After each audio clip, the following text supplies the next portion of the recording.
Welcome to USA Global TV and Radio, where our mission is to provide education, entertainment, hope, and inspiration. USA Global TV and Radio connects you with experts and audiences all around the world every single day to help you succeed in business and to live a richer life. Visit us at usaglobaltv.com to learn about career and life-changing training and mentoring programs like the Listening Mentor. Subscribe to our newsletter to stay informed about our special programs and offers. Discover how you can become a guest on one of our shows or a host or producer of a USA Global TV and Radio show of your very own. That's USA Global TV and Radio, where the doctor is always in.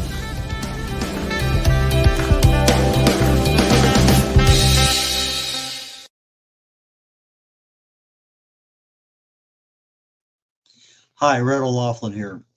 We're on The Wise Ones on the USA Global TV and Radio Network. And today, one of my good friends here in the Houston area, he's an attorney. He's also an author. We've shared many discussions over the years, a lot before for COVID, but really neat guy. Just looking so forward to the conversation today. So with that, Russell Little, please join us. I'm so happy to be here, Red. We've talked so many times about your books and about what you're studying, and I was excited to see that I could be on this with you. Well, right now you're in you're in path of the hurricane, so we understand that if things go dark, there's a reason, and at some point in time you may rejoin us, but it's not gonna happen. But if it does, we know why, so that's fine. You're an attorney, and you've been in Houston for a while, and so let's start with that. When did you decide to become an attorney, and why? Well, it's a weird story, Red. When I was a little boy, I had learning difficulties. I couldn't speak, so I had to go to a learning specialist. Nobody could really understand what I was saying till the second grade, and I had learning disabilities. And so they were always, and this was back in the 60s and 60s when it wasn't really a thing to help, especially boys that were having learning disabilities. And so they were constantly giving my parents counseling. And one of the things they told them was that I should, since I had reading problems, I should read the newspaper every day. So I started as like third grade reading the newspaper every day. And the place that I read was the editorial page. And so from the third grade on, I was reading the editorial page every day, every school day before I went to school, and reading about politics and issues. And so from a very early age, I wanted to be an attorney. From that, I came from a blue collar family. So it was alien to want the type of things that I wanted. But that's how it started. It started from having reading problems and having to read the editorial page every day. It's a strange thing. But that's how it started. And that's when I began wanting to be an attorney. Now, you're a native Texan. Was there a reason you picked out certain schools to go to? Yes. Now, I went to 5 undergraduate universities. I didn't really care where I went to undergraduate school because I knew one thing. I wanted to go to the University of Texas Law School. I love Texas. I watched their football team with my mom as a little boy. I was from the strange family of my father really didn't like football, but my mother was one of those football crazy moms. And so I would watch Texas play. I remember watching Texas win the national championship in the 60s, watching it with my mother. And I loved the school. And as I got to high school and I started studying where I wanted to go to law school and what I needed in college, undergraduate school, to achieve an acceptance at the University of Texas. I knew that University of Texas Law School is where I wanted to go because that was the premier university in the state of Texas for law. So that's where I wanted to go. And after that, throughout my undergraduate time, my only intention was to make sure I made straight A's the entire time because that was the only way a poor kid like me was going to be able to get into the University of Texas Law School. And I made one B the whole time I was in college, and that was in bowling. I can't explain that. But everything else was an A, and I knew I had to do it to get into the law school. And that's quite unusual because I graduated out of 600 kids in my high school graduating class. I graduated 392. So I was like a C student. And I graduated number one at Texas Tech to get into the University of Texas Law School because I knew I had to do it. It's interesting. I interviewed an engineer once, and his grade point average is 3.98. So I said, "What'd you make a B in?" He said, "Weightlifting." I said, Yeah. "Okay." See, it's the same thing. What was his excuse? Well, he wasn't much of a weightlifter. Let's put it this way: he had a very lean body, but there's no muscle mass to go with it. But why he ever chose that one to take as a class, knowing that maybe you think you could do well, but it's interesting because we were having a problem with the solvent recovery system at our company, and I blew him off because he had a long beard and just real shabby kind of guy, very smart. And about 10 days later, I get this 40-page report saying, here's 8 different ways you can fix that solvent recovery system, along with estimates on costs of. Anyway, I was blown away by his writing and his ability to analyze something he knew nothing about at that time. And I hired him, and he saved us $2 million the first year just in production costs on the floor. So anyway, it's just little things. And you look like a genius for doing it, didn't you, Brad? Well, it never hurts to hire the right people. You know that. Exactly. Okay, so you became a lawyer. Did you move to Houston at that point in time, or did you practice somewhere before you came here? No, I did not. When I got out of law school, the week after I got out, I married a Houston girl. And then we moved to Amarillo, and I worked for a congressman that was campaigning for office. And we did that for about 5 months. And one day, my wife came out of her apartment, and it was a very nice apartment, and in Amarillo, and there were tumbleweeds blowing across the parking lot. And she called me and said, "I'm moving back to Houston. If you want to be married, I'll see you there." Click. And we've been married 41 years, so that tells you why I moved to Houston. Okay, so tumbleweeds drove you to Houston. No, my wife drove me to Houston. The tumbleweeds ran her back to Houston. She was a city girl, and she wanted to stay a city girl. Understand. The specialties you have basically kind of laid the groundwork for your writing of books. So let's talk about your specialty. Why did you choose what to specialize in? Okay, well, that's an interesting point, too. So when I got to Houston, I was hired by a trial law firm. And so for about 7 years, I tried basically car accident cases before juries. And that's a real rush for a while, but after a while, you're doing the same thing.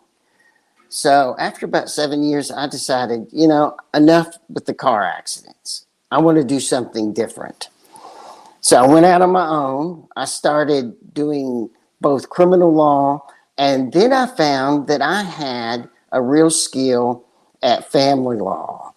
And the chaos that is family law, I actually operated better in. It's ironic that some of the ways a person's brain works can be interpreted as a learning deficiency when they're a child, but on the other hand, becomes an advantage as an adult.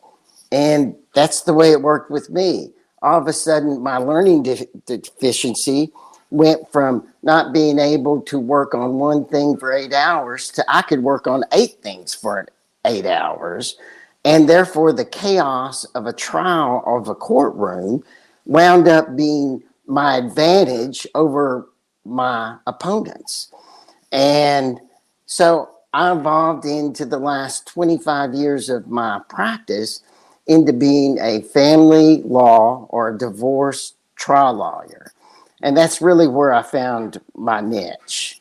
And I dealt with people, undescribable problems, and I dealt with matters that and characters that you come across some people, they're just not like everyone else. And those were people that I wanted to write about. And I was working on books all through my career, but the problem is you get busy with being a father and a husband and your career. And sometimes it takes something extra to push you over the limit so you can finish those books. And that's what I needed. So Murder for Me is your book. And you Murder started for Me that. was Go ahead. Murder for Me was my first book.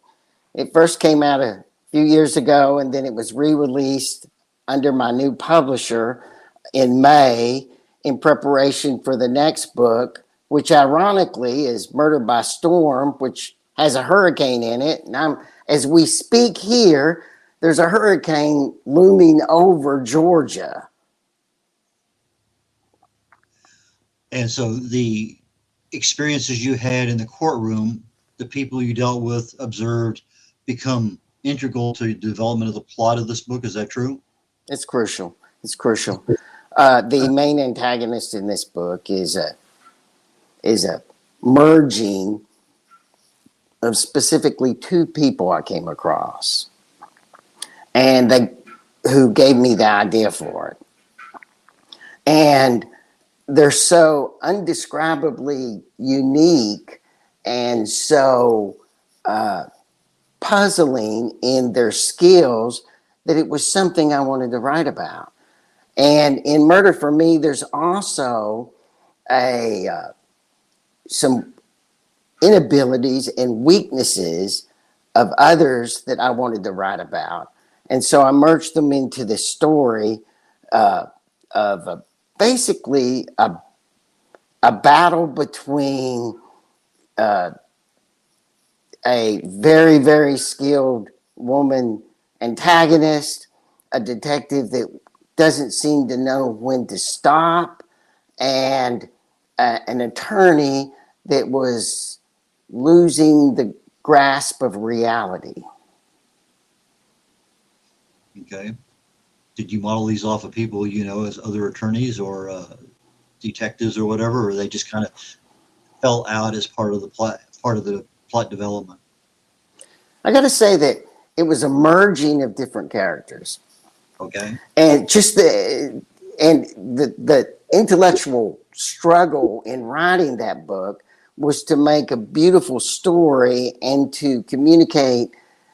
For example, the lawyer that was losing grasp on reality, the intellectual battle or struggle in writing about him was to make the reader emotionally feel the struggle with him trying to hang on to his own sanity. As far as the antagonist, who's Marilyn in the story, it was trying to communicate to the reader so they could understand and perceive her strengths and her weaknesses. You know, what are the things about sociopaths and that sort of thing? In my experience, in my practice, was they're very skilled at handling the front end of their projects and plans, but they never really think out the back end of their projects and plans. And I wanted to put that in a literary form to say. And of course, the detective was actually modeled on a particular person, actually someone that's in my larger family that is comically exactly like the guy in the book. Now, when you have these characters, they're fictional. Do you have images or photographs or anything that you use in order to keep your brain aligned with that character when you're writing about them? Okay. I don't know how strange I want to sound on your show, but I'm going to tell you this story. So, when I was writing Murder for Me in the book right before it, which turned out to wind up being not a book, but a character development. I didn't realize it at the time, and I didn't realize it until it was finished that I hadn't done a book. I had done a character development, and now it's time to do the book. I was working on Marilyn, and Red, because you're a writer, when you're writing, you become completely absorbed. You sit down, you start writing, and you look up, and it's been 4 hours or 5 hours, and your blood pressure's up, and because you're into your characters and your stories. Well, I went one step further than that. I actually had a dream one night while I'm in the middle of writing that Marilyn came to me and was yelling at me because I'd gotten her name wrong. I'd actually named her something else in the book that I was writing. She said, "My name's not that. My name is Marilyn." And I woke up in the morning and I told my wife, I had this dream, and Marilyn came to me. She's like, "Who's this woman you're saying, Marilyn, that you're dreaming about?" And I said, "It's my character. She came to me and said her name is Marilyn." She just kind of held her hand out to me and said, "You're creeping me out a little bit. Don't talk about that anymore." So that tells you how vivid these people are in my own mind.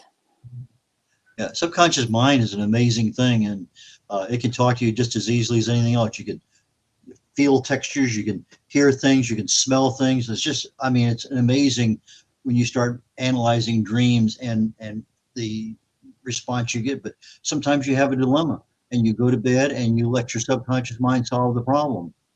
And somewhere, maybe subconsciously, that wasn't the right name. Doesn't matter, because boom, uh, it fixed it for you, right? Exactly. And if you've ever read the book Dreams by Freud, he goes into that. I know that it was, 120 years ago that Freud wrote the book Dreams, but it's quite a dramatic explanation of his theories on it.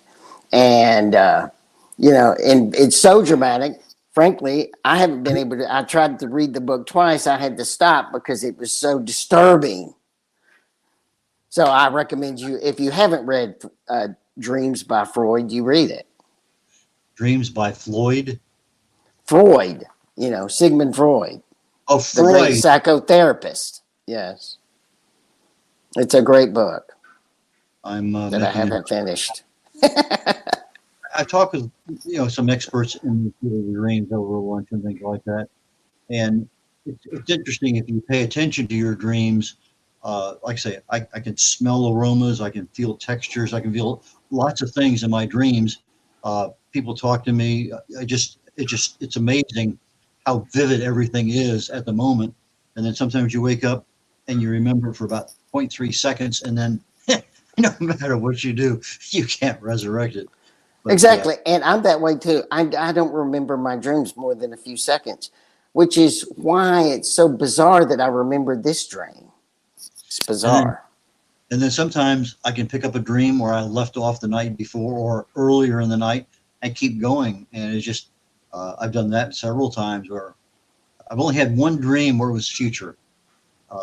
And I've had some dreams where I knew I was dreaming, and I would just constantly go back to wherever I was. So I pay a lot of attention to that just in my own personal life, because it's exciting and weird, and you never know.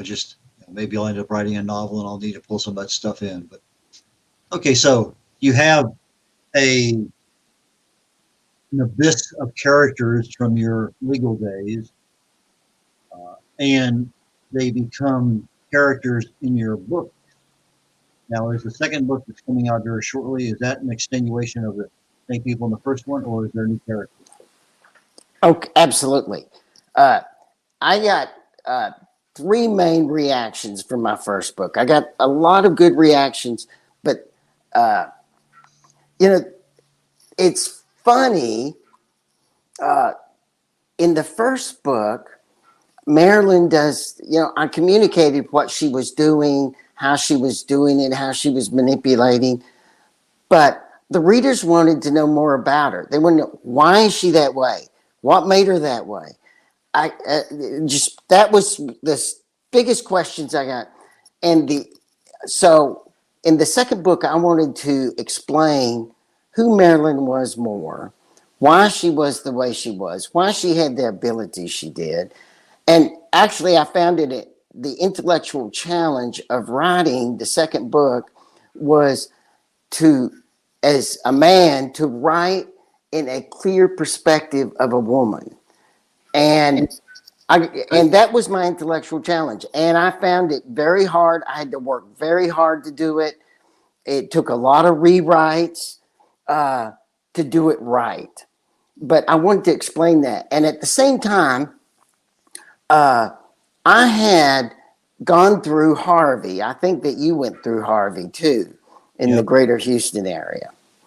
And I live in the mountains of Georgia now, but I was in Houston and went through Harvey.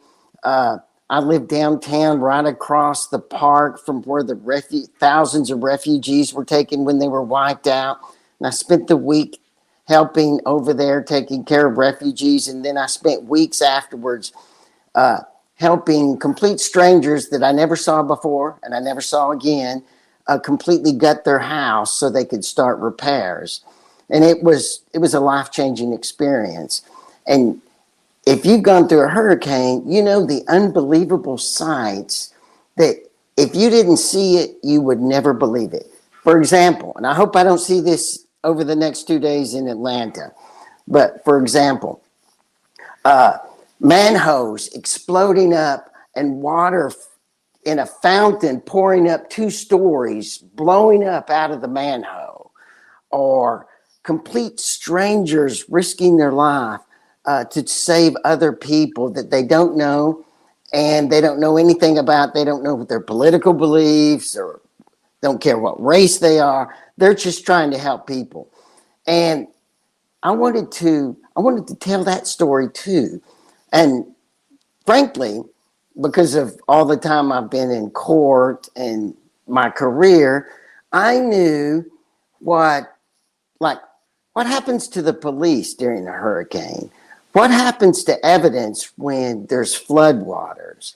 And I thought that would make it a perfect instance to tell the other stories I wanted to tell and also put a murder thriller in the middle of a hurricane and tell the stories of what a hurricane's like. And so that's what I did. Flooding is one thing. We just had Hurricane Beryl here in Houston a couple months ago. We were without electricity for 7 days. You end up with flood damage in your home, water's up 2 feet, 6 foot eight. I mean, I've had friends with amazing damage to their house, but they're resilient. You're 10 days without electricity and you manage to survive and you stay here and you rebuild. It's hard, but as you say, you help people. It's an experience you don't want, but it's an experience that you accept, especially when you're of value to others. So, and maybe that's the reason God put us in those positions to help others. Anyway, is there a third and fourth book in this series with Marilyn? There is. I don't want to go into much about it. It's called Murder by Trial. And one of the things that I don't think that people really appreciate or understand because they're not in the system is the difference between facts and truth and the facts and truth that a jury hears and perceives and makes their decisions on. Those are two different things. And so in my next book, I want to show that. And also, if you've ever read Dunces of the Confederacy of the Dunces, it was a Pulitzer-winning book from a writer who only wrote one book in New Orleans. It has this unbelievable and memorable character. And so my challenge in the next book is, in much excess of anything I've done before, I want to create characters that people cannot forget, that they think about afterwards, that they think about years later, like I do that character in that book. And so those are my intellectual challenges for the third book, and also to complete the story. Okay, so your characters are going to be alive and well in future books. The murder, not all of them, a okay, few of them. murder, and from Dragnet, we understand just the facts, ma'am. Is going to be part of the perspective of being able to interpret the thing. So now you've written children's books also, right? Right, which is bizarre. Okay, tell us a little bit about that. Okay. Red, you know me. We've been on several shows together before. You know what I'm like. I'm not a very feely person. So, I was a real dad. I was a family nerd as I was raising my children. I wanted to be in my children's lives. But one of the things I wasn't good at is things like parents' night at the school or something like that. I just always hated that stuff. But I have granddaughters now. And so there was a grandparents' day at my granddaughter's preschool. And my daughter told me I was going. So I go. And so we're in her class, they're showing this stuff. I've got a smile on my face because my daughter told me to have a smile on my face. And my granddaughter I'm just like any other grandfather. You're crazy about your grandkids. Comes up with this stuffed elephant and shows me and says she loves elephants. And I was like, boom, there's a story. And so after that, and we were released, I went to a cigar bar and I sat down and I wrote a story about a little girl going to the zoo and a baby elephant getting away, and the little girl saves the elephant, right, from getting in trouble. And then I showed it to one of my editors, and they said, "Oh my gosh, we want to put this. We have a group of stories we're putting together in a book, and this has got to be in it. But you got to write another one." Well, I can do that. So I wrote another one about a baby rhinoceros and befriending the baby elephant, and my granddaughter helping them, because I wanted to have a story with my granddaughter in it. And they loved the stories so much they put them in the book. And so those are the stories were also designed. I've always had a real affinity toward the larger African fauna and a concern about the animals of Africa surviving and not becoming extinct. And one of the ways that they have found to save those animals is to invest the local communities into saving them, not taking hunters to kill them, but saving them for sightseers. And I just wanted to communicate to young children how important and lovable these animals are, so they would feel the same way I feel about these animals, like elephants, rhinoceroses, hippos, the major lions, the major fauna of Africa. So that's what I did. No alligators or pythons or anything like that? Alligators need to be worn on boots. You mentioned, I was going to bring this up anyway, but you mentioned cigar bar. So obviously, you found a cigar bar in your new locale.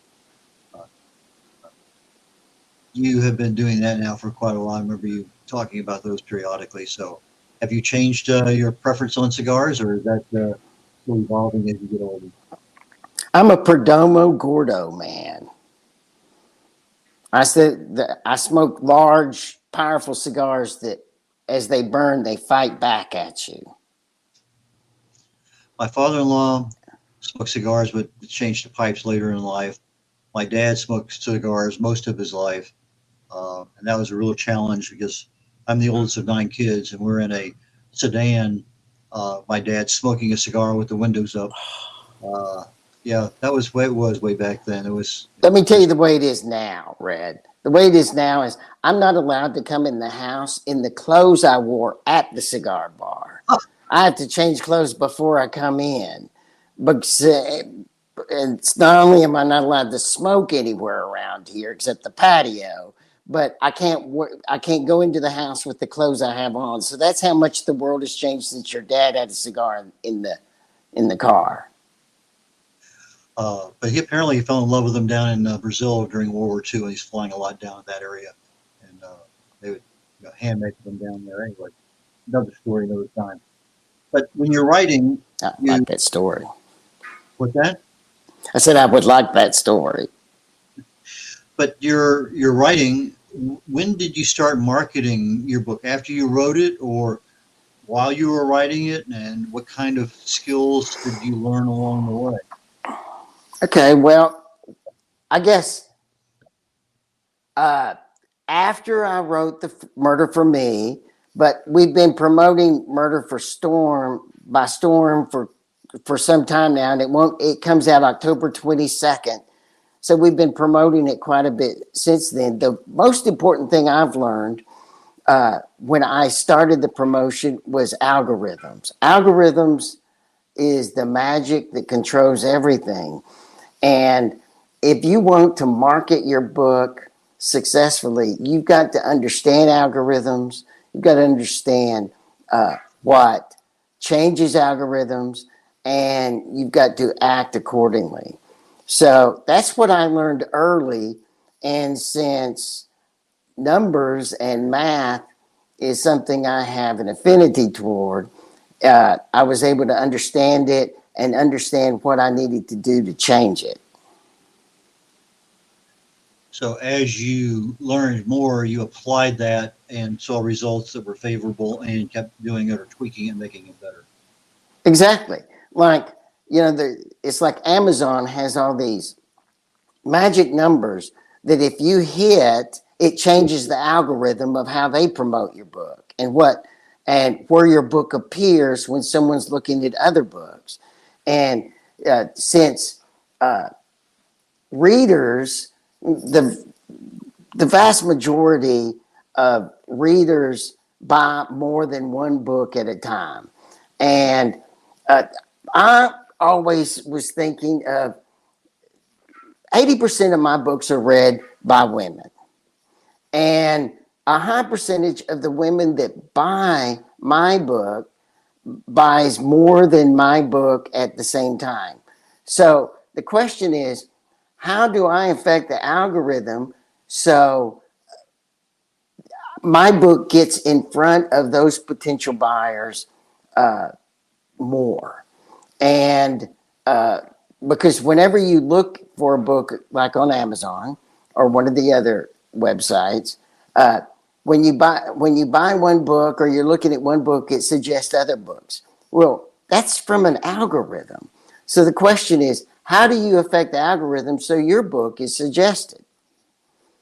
And once you understand that, that is the most effective marketing, because mathematically, I can go to a store and for 3 hours sit and ask people and to show my book, or I can work for an hour on my algorithms and how to adjust them and affect people all over the world that are looking at my particular book. You know, there's millions of books in the world.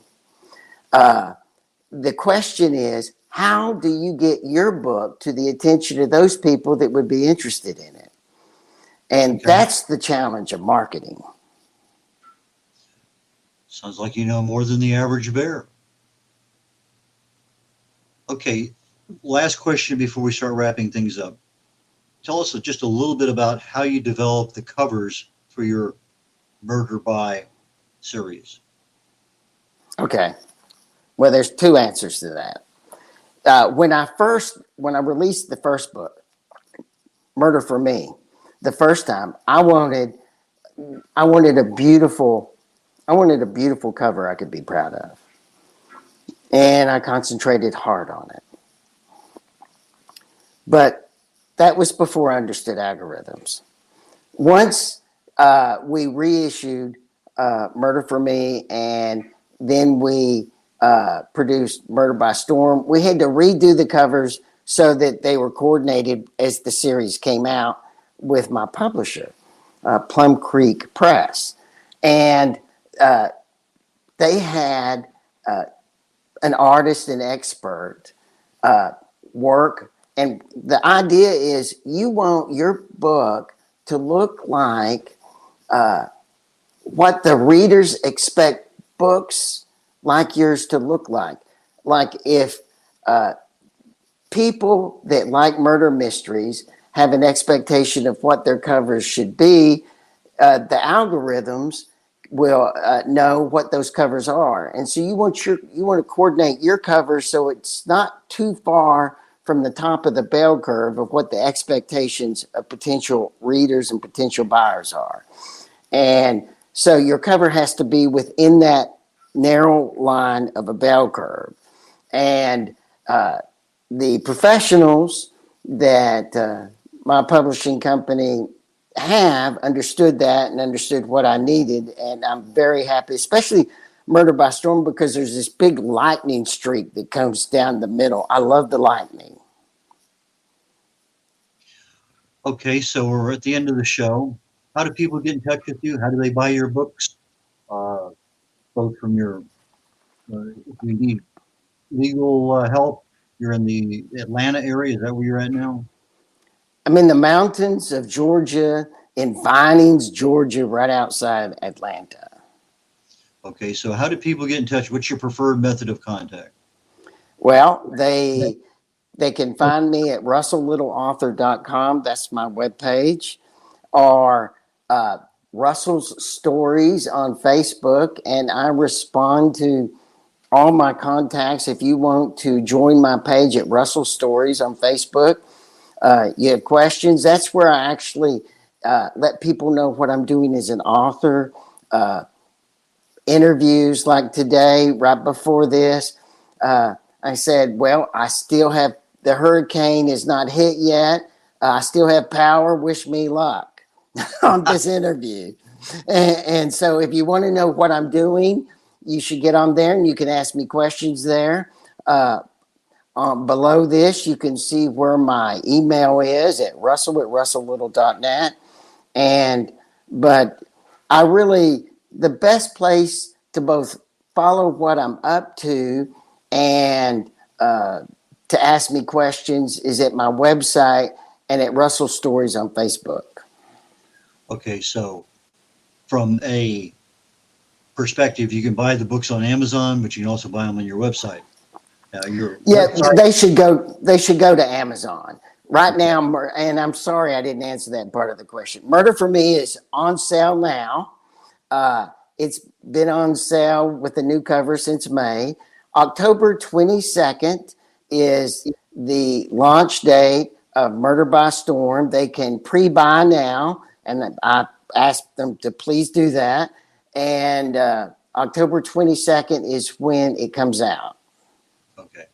So for our audio audience, Russell Little author. Russell is Russell,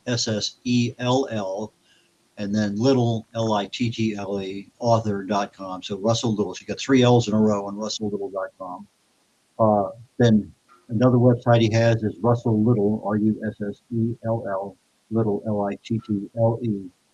Little, .net. And so you can reach him by email at russell@russelllittle.net, or just contact him through his website. And with that, Russell, I am super pleased that we had a chance to communicate today. I did not realize you had moved out of state, but I wish you the absolute best, and I'm sure at some point in time we'll bump into each other. I have a brother who lives in the Atlanta area, so next time I know I'm headed that way, I'll see if you're available, and we can go pretend like we know what we're doing. Okay, and I'm glad I still have power. Take care, Russell, and we will catch you later on. Okay, with that, this is Red O'Laughlin on The Wise Ones on the USA Global TV and Radio Network. Immediately following here in about 16 minutes, we have Talking Heads, and my show today is the beginning of probably a 6 or 8-part series on health habits for 2025 that we start today. And we're talking about today, we're going to start on mindset and how do we get ourselves prepared emotionally to make changes in our lives that we may never have made before. And with that, I am going to say, catch you next week on The Wise Ones, and look forward to catching you on Talking Heads here in just a few minutes. So take care. Red O'Laughlin signing off of The Wise Ones on the USA Global TV and Radio Network. Bye now.